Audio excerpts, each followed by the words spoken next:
As you saw in the previous video, John used astronomical dating to point to the rise of the Flavian dynasty in Rome and their collaboration with the Nicolaitans, out of the city of Antioch, where Vespasian had staged his invasion of Judea.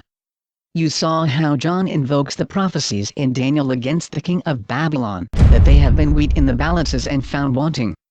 And that, in response to the bloodshed of the military rampages and persecutions of Vespasian and Titus against God's people, their dynasty would be destroyed. And you saw how John prophesied, God avenged the deaths of his saints, in the cataclysmic disaster of Mount Vesuvius, destroying a tetrarchs of the Roman Empire in response to the destruction of the Judean Tetrarchy. In Revelation chapter 7, we see the seventh and final seal of the seal revelations. And in chapter 8 we see the beginning of the trumpet judgments. The seventh seal in chapter 7 is the transition from the seal revelations to the trumpet judgments, and it also transitions John's time frame from the past into the present and near future. As we have done previously, we will first look at John's descriptions in the heavens, which he uses to establish his historical timeline, using astronomical dating. After establishing the actual timeline John creates referencing astronomical data in the heavens, we will then go back and look at his descriptions of events on the ground and compare them to history to see what he is describing in his astronomically dated timeline. Once again, if the idea that John is using astronomical dating for his prophecies and revelations is just completely made up and imaginary, then we should expect to find no significant correlations to anything. On the other hand, if this is precisely what John was intending his readers to understand, per his own instructions in chapter 1 verse 20, then we should find some very significant references in history, which match his descriptions in the rest of the texts he associates with these very dates. So let's start by examining the historical timeline John creates in chapter 7. And let's see what John is pointing his readers to in this transition to the opening of the trumpet judgments. But before we do that, let's check in on Dr. Bozo and hear him explain the Counter-Reformation's rapture theology, explanation, of the sealing of the 12 tribes in Revelation chapter 7, thousands of years after the time of John's writings.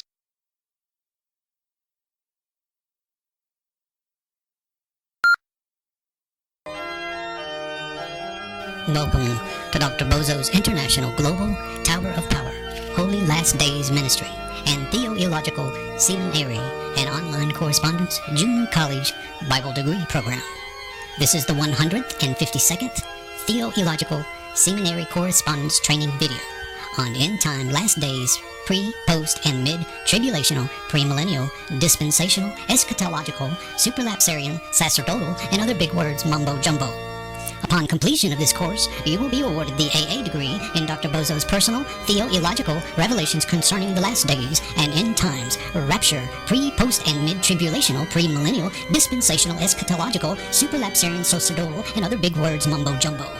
This degree is an important foundational degree for all who desire to work as Christian ministers, doing Christian work to internationally and globally spread the gospel of Holy Last Days ministry to all nations and to all people everywhere throughout the globe, on the earth, in every continent and every nation and district and province and city and town and village. You may pause the training video at any time and resume by simply clicking the Play Jesus button. And now, your professor, Dr. Bozo.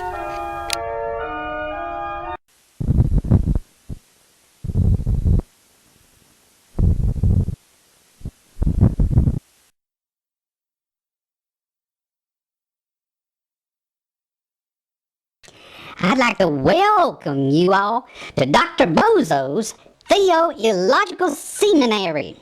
I am your professor of New Testament theology, Dr. Bozo, for those of you who know where you are. Now, I'm also professor of all your other classes, because since it's my seminary, except home economics, which is taught by my lovely wife, Mrs. Dr. Bozo.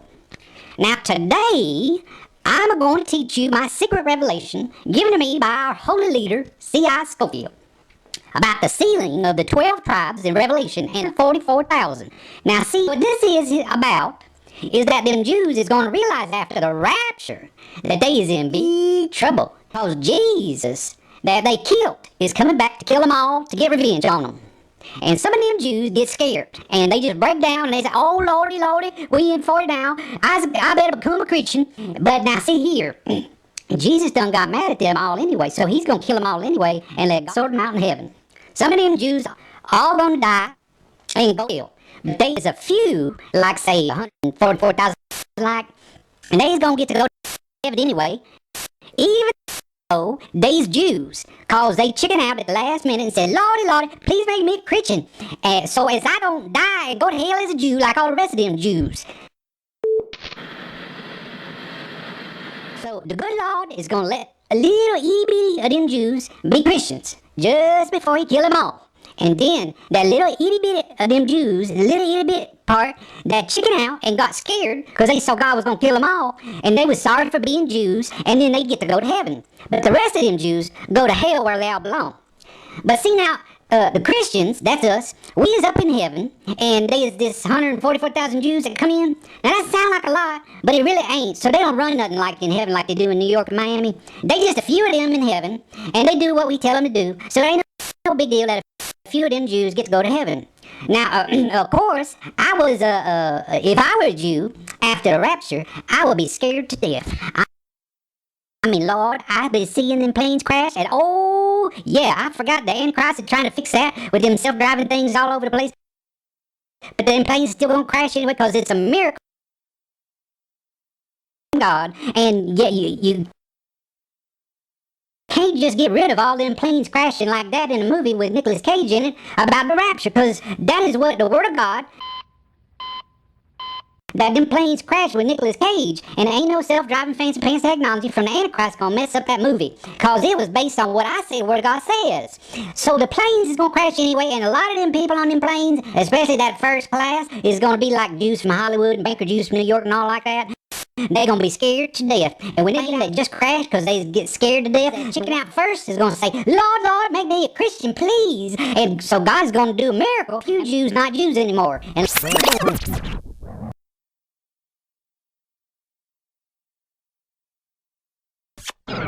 them go to heaven, just so as he cannot be a liar about some of the verses in the Bible. See, it's just about him keeping about the verses in the Bible.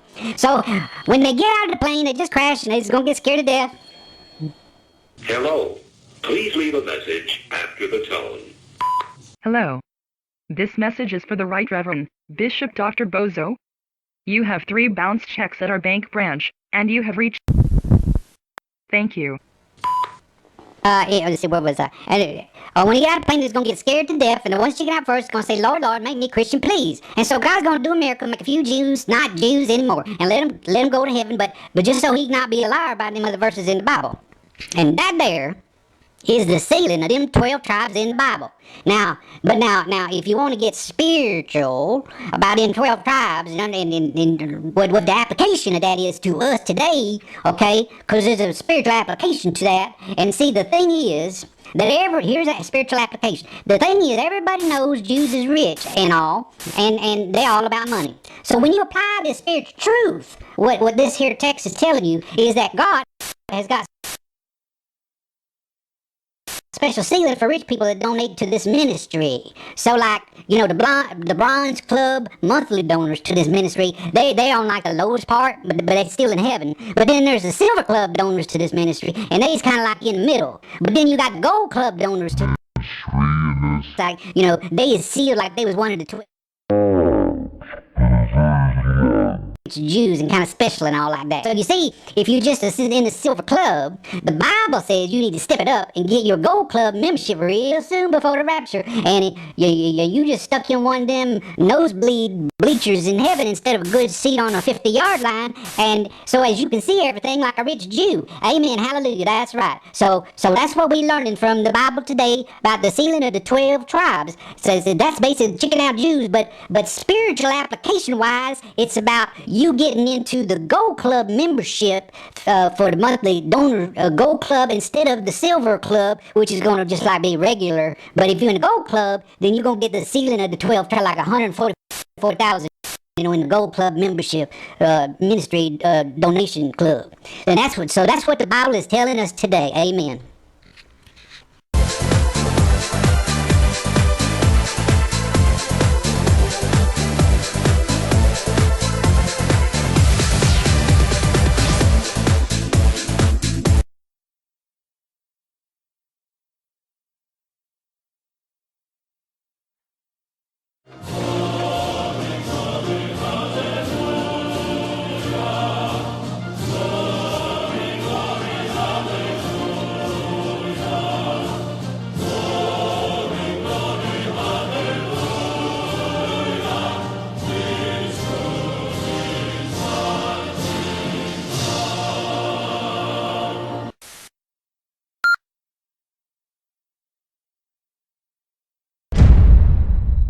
In John's opening remarks in chapter 7 verses 1 through 3, here again we see, the Greek term, teisge, is translated, earth, 5 times in just 3 verses. Obviously here, this mistranslation will be extremely misleading, when reading these verses, and consequently to the English reader, they will present a completely different picture than the one John is actually writing about. The translation correction is made in Young's literal translation, which, as you can see, is shown on your screen. And as mentioned already numerous times, the Greek term teisge, translated earth, as it is done here, refers only generically to the land, or by extension a region. It is a generic term that is completely determined by the context of whatever text it is used in. But because it is mistranslated 5 times in just 3 verses and completely cloaks the concept of what John actually wrote about here, we will use the King James Version with a translation correction already made for you, in this text from the Greek, so you can see what he is referring to, which, as you will see, will tie into what has just happened in the 6th seal very nicely. John opens chapter 7 with the following remarks in verses 1 through 3. Quote, "And after these things I saw 4 angels standing on the 4 corners of the land, holding the 4 winds of the land, that the wind should not blow on the land nor on the sea nor on any tree. And I saw another angel ascending from the east, having the seal of the living God, and he cried with a loud voice to the 4 angels, to whom it was given to hurt the land and the sea, saying, Hurt not the land, neither the sea nor the trees, till we have sealed the servants of our God in their foreheads." End quote. First he says he sees 4 angels, on 4 corners. Secondly, they are holding the wind and that it does not blow, at the time of their appearance. Thirdly, he mentions the direction is to the east, where he sees another angel rising afterwards. And fourthly, he says they are not to hurt the land, sea or trees, until the servants of God are sealed. Implying once the sealing has been completed, they will proceed to do so. So we have another reference to a geological cataclysm of some kind. This time, also additionally, involving the sea. These texts are precursory texts, for the prophecy which he describes more fully, in chapter 8. The period of time which the 4 angels at the 4 corners which hold the wind back, is not specified. The time at which they are permitted to hurt the land, sea and trees however is specified, and it is said to be withheld, until the sealing of the martyrs, has been completed. The time which the sealing takes to complete has not been specified yet. But we clearly see, there is a reference to a time frame, which means John is about to introduce another literary time conversion text along with its astronomical dating. And, we also see John is looking away from the previous land, to another land, somewhere else, to the east. He says first, however, he sees 4 angels, standing on 4 corners. You have already seen, that per the instructions he gave his readers in chapter 1 verse 20, John is describing astronomical data or stars, and his use of the term angels. And therefore he says he sees 4 stars, standing on 4 corners in a quadrilinear formation which are positioned over this next land. He then identifies the direction he is looking, by stating he sees another angel rising up from the eastern horizon. So what is John describing in the sky?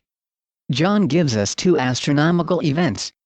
The first is a quadrilinear formation of 4 stars on the horizon, followed by a rising star which he calls an angel, in the east. The easiest way to identify this synchronized formation, is first identify the star he refers to as the angel rising in the east. We know that he is using the 7 planets, which he calls the 7 stars, as the messengers per his instructions in chapter 1 verse 20. His previous allusions have all pointed to some aspect of the planetary star which was commonly well known, or visible in the night sky. So what planet is John referencing, that he sees rising in the east? Shortly after seeing a quadrilinear formation of stars on the eastern horizon? The answer to this question is seen in the following text which come immediately afterwards. What follows in the text, after this reference, gives his readers a very obvious clue. The number 12 is repeated throughout chapter 7 after this reference. There are 144,000, which is 12 times 12,000, then there are 12 tribes, and each have 12,000 martyrs sealed. Thus he recites the number 12, literally 12 times. So why does that let his readers know which star it is that he sees rising in the east? Because the 12 tribes were associated with the 12 constellations in Judaism. and the planet that was associated with the number 12 was Jupiter, because Jupiter takes 12 years to complete its circuit through the sky. So in other words, 12 times 12 is a description of the 12-year circuit of Jupiter, through the 12 constellations in the sky, equaling 12 times 12. The Hebrew name for Jupiter was Zadek and meant righteousness or justice. So you can see in John's symbolism he sees justice rising in the east with the appearance of the 4 angels in a quadrilinear formation. Because Jupiter's circuit is 12 years in length, what we are looking for is the rise of Jupiter over the horizon, following a quadrilinear formation of stars on the eastern horizon. Amazingly, if we go forward in time from the death of Titus on September 13, 81 AD, which marks the completion of the 6th seal, we find that a quadrilinear formation of stars do appear on the eastern horizon on January 11, 85 AD. And immediately following that, a few minutes later, we see Jupiter rising on the eastern horizon, precisely as John has described. And we discover that the quadrilinear formation of stars over the eastern horizon is none other than the top part of Libra. Remember, John started the seal revelations and the seal judgment referring to Libra, and now here in the conclusion of the seals, in the 7th seal, and his transition to the trumpet judgments, he once again refers to Libra to close out the seals. These 4 stars are not always easily visible in the night sky, but at certain times of the year, they do become more visible. On January 1, 85 AD they are highly visible and on the horizon, precisely as John describes, and they are immediately followed by Jupiter, who is known for its 12-year circuit through the 12 constellations. Together, they create precisely the view, precisely on the eastern horizon as John describes, on January 11, 85 AD, that John describes seeing in his text. Viewed from John's position at night, they would have looked like they were positioned directly over land in the east. What land in the east was John looking at? It was a land that has already become a major part of John's prophecies against the Nicolaitans and their coming Antichrist leader, and their collaboration with the Roman Empire. When we look at a map of the ancient Mediterranean world in John's day, we see that precisely due east of Patmos, under the 4 stars that John saw, on the eastern horizon, was the city of Antioch. But that is not the only clue he gives concerning this next city. His reference to the appearance of the 4 stars as holding back the winds, along with his directional reference, would have made his allusion to Antioch to a 1st century reader fairly recognizable. Why? Because the ancient city of Antioch was built on a plain between 2 mountains. Seasonal wind speeds change dramatically in this area based on what time of year it was. Because of its location, Antioch would go from being a very windy city, when the wind would be compressed and channeled through the open plain between the 2 mountain ranges creating very windy conditions, to when the wind changed direction and was blocked by the same mountain ranges which were as high as 5,000 feet above sea level, thus creating almost no wind at all. And of course, the time of year that the wind dropped most dramatically, was right after the appearance of the 4 stars on the eastern horizon in January. From that point forward the winds dropped to their lowest level for the entire year, as you can see from the chart on wind speeds shown on your screen. Not only that, but because the wind was such a volatile issue in Antioch, a lot of attention and homage was given to the Roman Venti, or gods of the 4 winds. Some of the best preserved mosaics in the world, depicting the 4 winds, or Roman Venti, were found in the ruins of ancient Antioch, by archaeologists. The 4 winds, in the city of Antioch, were a well-known contemporary cultural reference in John's day to the city of Antioch, which incidentally was due east to John's location. Just like today, if someone uses the phrase, the Windy City, most educated Americans would immediately and easily recognize this as a reference to Chicago. So too, John's reference to the wind being held back, would have given his readers with this cultural and historical background information, an easily recognizable reference, not only to the city of Antioch, but even to what time of year he was referencing there. January. And it is no accident that John sees the 4 stars on the eastern horizon in their quadrilinear formation precisely and exactly in the same month of January, precisely as his reference to the 4 winds would imply. If this were all made up and just invented, there is no way such astronomical precision in these references would exist. But they do, precisely because that is exactly how John instructed his own readers to interpret his texts in the 1st century. John gives a synchronized triangulation involving a 12-year circuit, a directional reference, a quadrilinear astronomical formation, and an annual meteorological cycle, all to unmistakably mark his next target. So now that we have identified his astronomical dating for Chapter 7 as January 11th, 85 AD, let's proceed on through the rest of the text to see what else John gives his readers concerning his timeline.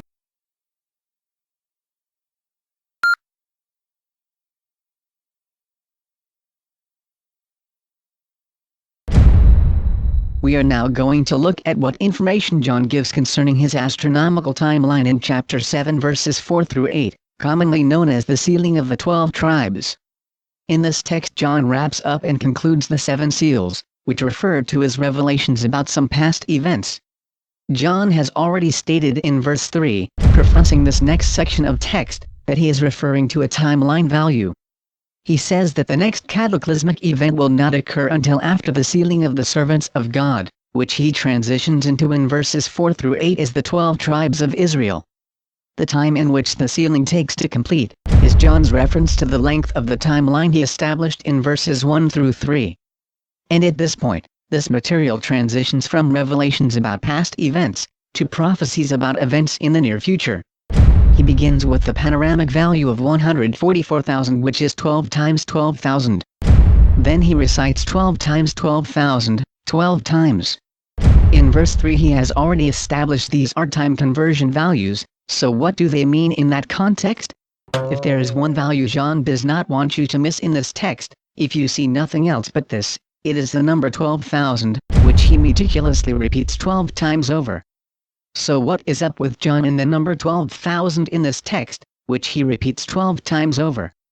As you will see it, John is giving the exact date of the coming trumpet judgments in that number, and that is why it is repeated over and over to the reader.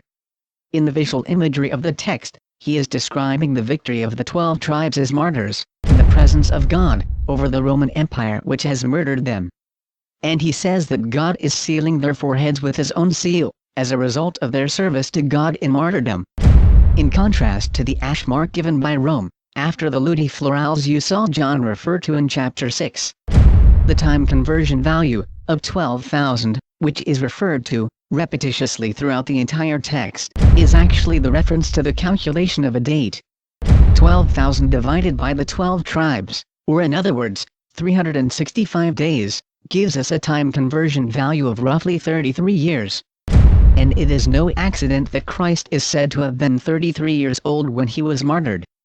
John is about to give us the astronomical reference date in the next verses which follow, to begin counting the time frame for the completion of the sealing of the martyrs to mark the period of 33 years. This time frame value is confirmed for the reader in chapter 8 verse 1. Quote, "And when he opened the 7th seal, there was silence in heaven about half an hour." End quote. Here, he uses the same time conversion method as used in his reference concerning a little season. An half hour is 30, and 33 would be precisely as John reiterates, about 30. Confirming for the reader, once again, the time frame of 33 years is correct. In chapter 7 verse 9 and verse 13 and 14 John mentions the martyrs dressed in white again. As you know, previously that was a reference to a meteor shower. In verse 13, speaking about the martyrs in heaven, John writes, quote, "And one of the elders answered, saying unto me, What are these which are arrayed in white robes? And whence came they? And I said unto him, Sir, thou knowest. And he said to me, These are they which came out of great tribulation." End quote. He has just finished describing seeing the elders, and the angels, and the martyrs all in heaven, and then he states that he is asked the question where did these martyrs come from, and answers referring to both the present and the past tense in the Greek.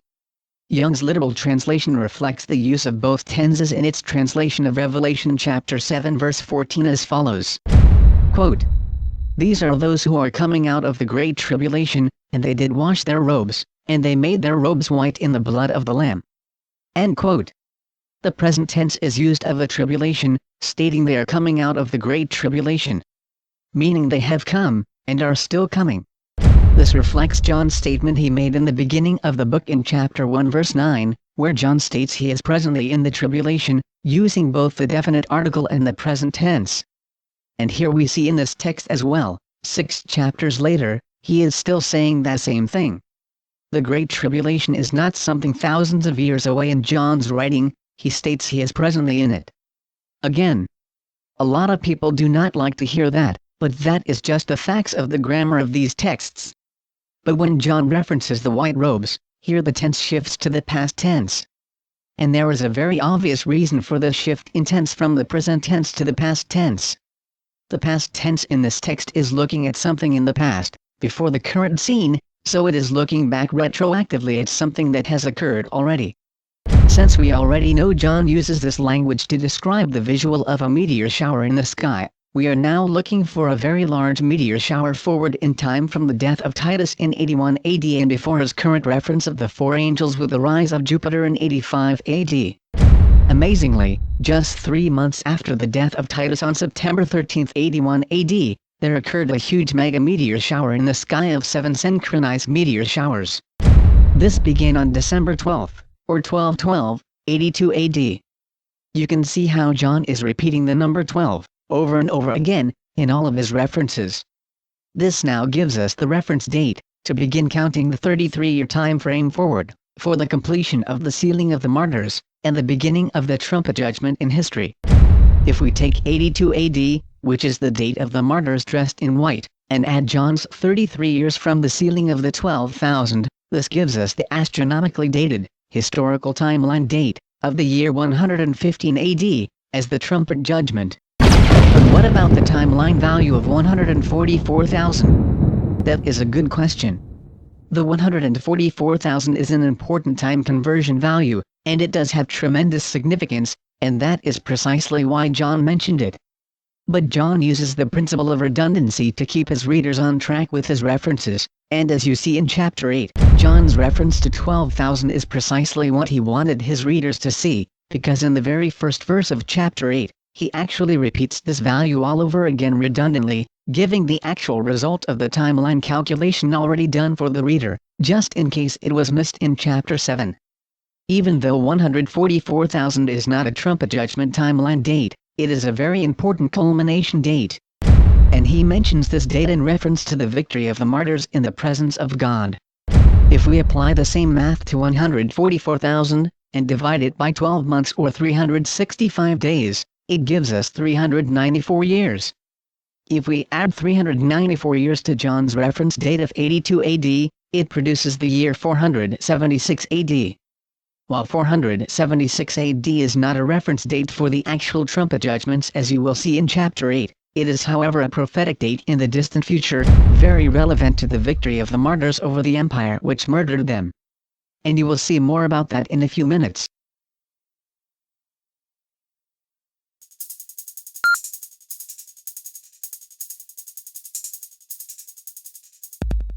Now that we have completed John's astronomical dating timeline for chapter 7, we will now go back through his material and examine what he was pointing out to his first century readers. As you have already seen, John begins chapter 7 in verses 1 through 3, transitioning away from the sixth seal, looking toward another location in the east. His astronomical descriptions identify the land of Antioch, on the date of January the 11th, 85 AD. So what was John pointing his readers' attention to in this date?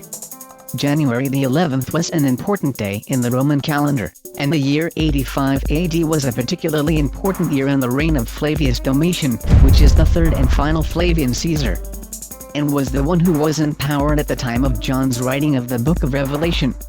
And just as John laid out earlier concerning the threefold division of time in his book, past, present and future, this date is bringing us into John's present tense. As stated previously, Domitian was the emperor in power at the traditional date of John's writing in 96 AD. Domitian was assassinated on September 18, 96 AD. We don't know if that assassination took place before or after John completed his manuscript of Revelation, but here in 85 AD is John's reference to Domitian, citing the year of the seed event, which eventually led to his assassination and death in 96 AD. The following information concerning Domitian comes from www.theromanempire.net. Quote, "By all accounts Domitian appears to have been a thoroughly nasty person, rarely polite, insolent, arrogant and cruel. He was a tall man, with large eyes, though weak sight. And showing all the signs of someone drunk with power, he preferred to be addressed as Dominus et Deus, which means, Master and God. In the move to increase his power over the Senate, Domitian proclaimed himself perpetual censor in AD 85, which granted him near unlimited power over the assembly. Domitian was more and more being understood as a tyrant, who didn't even refrain from having senators who opposed his policies assassinated.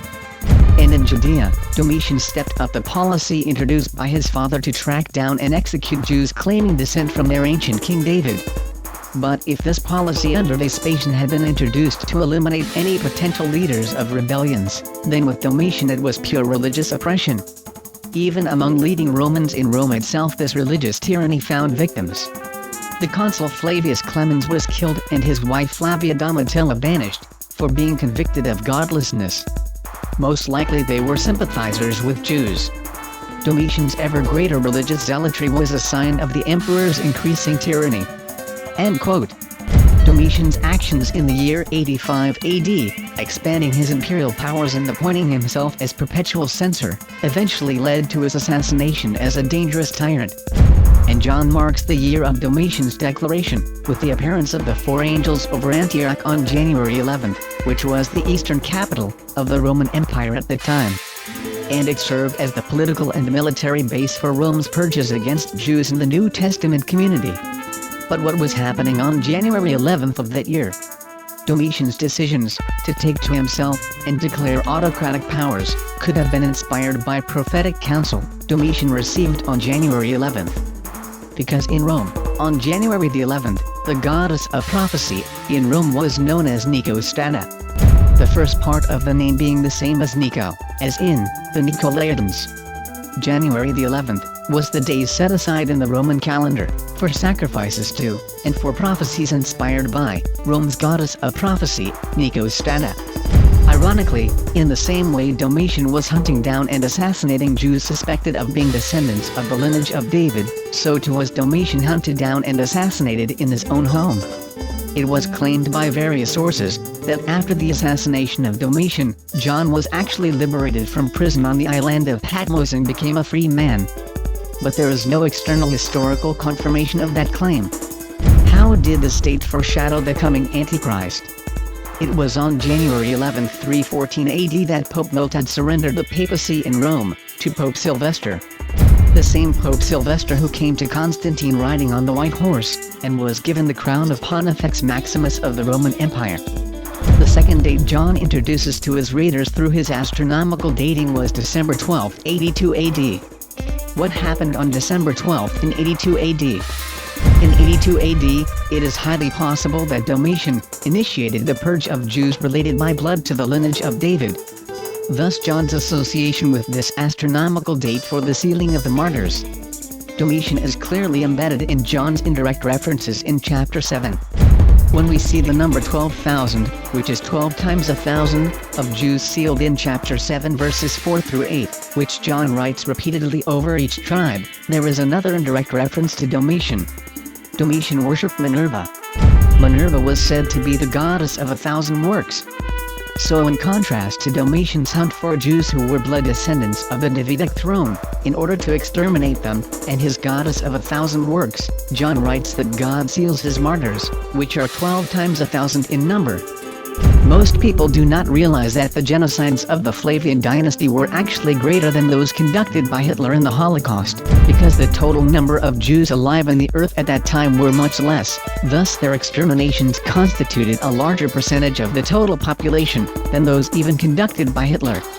And among those being exterminated were Jewish believers who constituted the original New Testament communities of Jewish apostolic faith.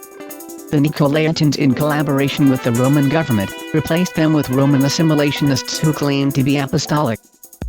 John produced two dates by his time conversion of 12,000 and the 144,000 in the sealing of the martyrs. 12,000 converted to December 115 AD, and in the distant future, the 144,000 converted to the year 476 AD. The first date is the beginning of the trumpet judgments as you have just seen, and we will look at the date in depth in chapter 8.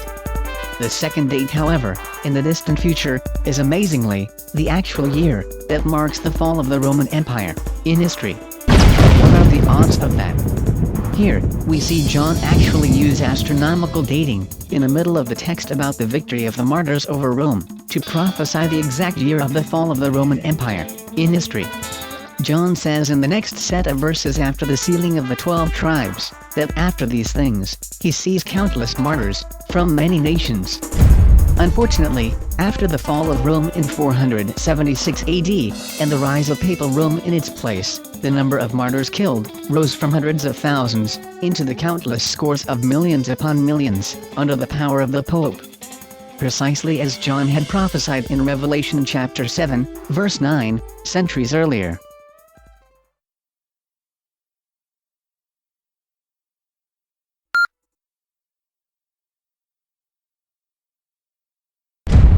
Revelation chapter 7 and chapter 8 verse 1 now concludes John's section on the seal revelations. As you have seen, they are astronomically dated beginning with the suicide of Nero in 68 AD, and the following year of the 4 Roman Caesars in 69 AD and extend through the reign of the Flavius Caesars Vespasian and his son Titus, ending in the final seal in 82 and 85 AD. You have seen in this material that John identifies his own time, beginning with the destruction of Israel, and the massacres and executions which followed, as the Great Tribulation, which John specifically mentions repeatedly, from chapter 1 verse 9 all the way through the seal revelations to chapter 7. There is no Great Tribulation period of 7 years in the book of Revelation, and as you have also seen, there is no rapture. Those ideas are inserted into these texts fraudulently, and are intentional disinformation hoaxes, spread by the Counter-Reformation. You have also seen that John reveals a collaboration between the Roman government and the Nicolaitan movement, intent on eliminating the real New Testament apostolic Jewish community, with a Romanized replacement ideology, and he cites specific elements of that ideology in the seal revelations, pointing to the origins of Rome's Trinity doctrine of God, its Christmas nativity honoring Apollo, and its Easter season centered around the Ludi Florals and Egyptian Lenten. And you have seen that God's judgment on this activity was both frightening and severe, as expressed in the cataclysmic explosion of Mount Vesuvius and its massive destruction in the heart of the Roman Empire, along with the personal deaths of both Vespasian and Titus. And you have seen that the sealing of the 12 tribes of Israel is a time conversion value at the end of the seal revelations, transitioning into the trumpet judgments, which John astronomically dates prophetically to occur in December of 115 AD, transitioning out of the seal revelations concerning past events, and into the present and near future. Here are the things you can take away with you, as a result of knowing the truth about the seal revelations. Number 1, there is no Great Tribulation at the end of time in Revelation. The tribulation began after the destruction of Israel. That is clear and not negotiable in the texts in Revelation. Anyone that tells you otherwise is ignoring the text, or lying, in order to spread counter-reformation propaganda. Number 2, the sealing of the 12 tribes has nothing to do with converted Ashkenazi rabbinical Jews at the end of time, or some special chosen church group. It is a timeline that dates the beginning of the trumpet judgments. And its references to the 12 tribes of Israel, which had just been destroyed in the 4 horses of Rome's rampages, and were still being exterminated throughout the empire, referred to the 12 tribes of Israel. It does not refer to rabbinical Jews at the end of time who would have no connection to those 12 tribes, and it does not refer to some special chosen church group. In John's literary and historical context, it was a well-known reference to the 12 months of the year. The figures of 12,000 are time conversion date values which give the reader the timeline value of 33 years from the seal revelations to the trumpet judgments. The value of 144,000 constituted roughly 10% of the 1.4 or 5 million Jews which were exterminated in Rome's destruction of 1st century indigenous Judaism, because of Vespasian's political policy of eliminationism. The 4 angels at the 4 corners of the land with the angel rising in the east, are astronomical references to the top 4 stars of Libra aligned with Jupiter, the planet known for its 12-year circuit through the 12 constellations. It has nothing to do with the end of time, the whole earth, raptures, or a global disruption of all jet streams of wind on the earth. That nonsense is intentionally based entirely on the mistranslation of the Greek word teisge, into English as earth. No one can honestly claim that the seal judgments must occur before the Antichrist comes, because they have already occurred a long time ago, within the 1st century, and have nothing to do with an end of days Antichrist. The Antichrist has already come, the tribulation has already occurred, and the seal judgment has already happened. These facts are astronomically dated by John, so no one who wants to really know the truth about it could possibly miss it. And you have seen what the Counter-Reformation is attempting to hide from the public, in all the intentional lies that they incessantly and dogmatically continue to dishonestly foster in the public domain. And they are inexcusably victimizing Christians in the process of this disinformation campaign. But they are also continuing to do today for Rome, precisely what their ancient ancestors, the Nicolaitans, did almost 2,000 years ago. Who John openly and factually identified in 1st and 2nd John, and in the seal revelations, as the real antichrists, and the movement which would produce the Antichrist who would be revealed in Thessalonica, come to Ephesus and deny Christ's flesh in the Passover meal, and rule the kings of the earth, from the city of Rome. Ministers who pass on Counter-Reformation garbage concerning the book of Revelation, and Rome's Nicolaitan replacement theology, are leading people into what John describes as damnation, under a Roman Antichrist, intentionally created by the Roman Emperor Vespasian and his subsequent Flavian dynasty, which was at the time of John's own writing, in the process of exterminating him as well, and replacing him with Rome's own Nicolaitans, who falsely claimed to be apostolic. And as you can see from the revelations John wrote to his disciples in the 1st century, they continue to do the very same things today that they did 1900 years ago, in John's own day. And their deceitful work today is no more honorable or Christian than it was in 96 AD, when it was exposed and condemned by the original apostolic community of the New Testament.